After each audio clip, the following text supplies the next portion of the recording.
Welcome back. Both presidential campaigns targeting rural and western Wisconsin. Donald Trump holding his town hall in La Crosse Thursday. Kamala Harris making a previous stop there as well. And in that region, Wisconsin's farmers hold a powerful card. And now a new book details their struggles. Brian Reisinger, who's helped run numerous Republican political campaigns in Wisconsin, is now a consultant and out with a new book, Land Rich, Cash Poor: My Family's Hope in the Untold History of the Disappearing American Farmer. We caught up with him here recently. I'm curious, at this point in your life, why did you decide to write the book now? Why is this the moment to talk about this? You know, growing up, I always knew that I was really, really lucky to have grown up in a place like a Wisconsin farm. You know, just the center of not only so much in our economy, but our culture. And I knew that it was slipping away. I always had the sense there were fewer farms. I knew it was special in that way, but I didn't know why it was slipping away, and I didn't realize what was going on in our economy.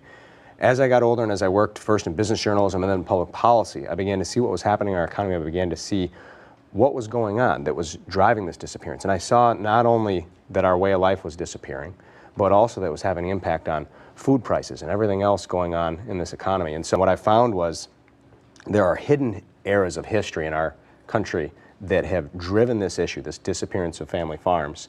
And it lined up with a lot of my family's experience. And so I got the opportunity to kind of tie those things together and try to tell that story. You also talk about the personal toll on farmers as all the politics and the economics go on. There's a far personal side to this across Wisconsin and across the country. There is, and we actually talk about that in the opening pages of my book. I was lucky enough for my dad to sit and talk with me in a very real way about it. A great example of it was after we sold our cows. We still are farming. My sister's taken over farm with my dad, and we're raising heifers, and we're for other dairy farms, we're raising beef, we're raising cash crops. But changing from dairy farming, they say it's like a death in the family when you sell the herd.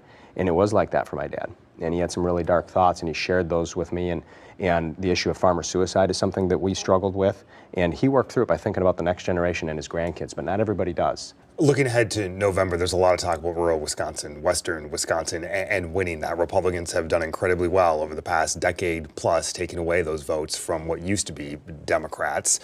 Who wins this conversation with Tim Walz coming on the ticket, the Trump campaign? How does this play out in rural Wisconsin? It's a great question. You are right that this is a bigger issue, and the rural Midwest and issues like the cost of goods and what's going on in farm country are more central in this campaign than maybe any time in my lifetime.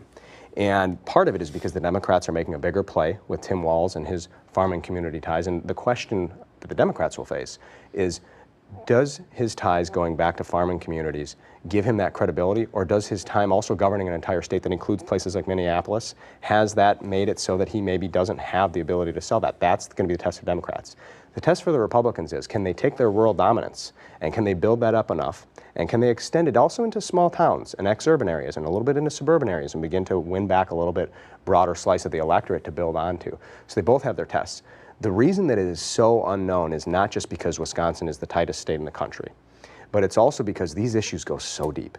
When I investigated these issues, I found failures by both parties going back decades. And you might not have people in local communities talking about every single one of those issues, but the deep distrust of both parties and the fact that in farm country, especially southwest Wisconsin, it's trended Republican, but you'll find people who are willing to vote for a blue-collar Democrat too.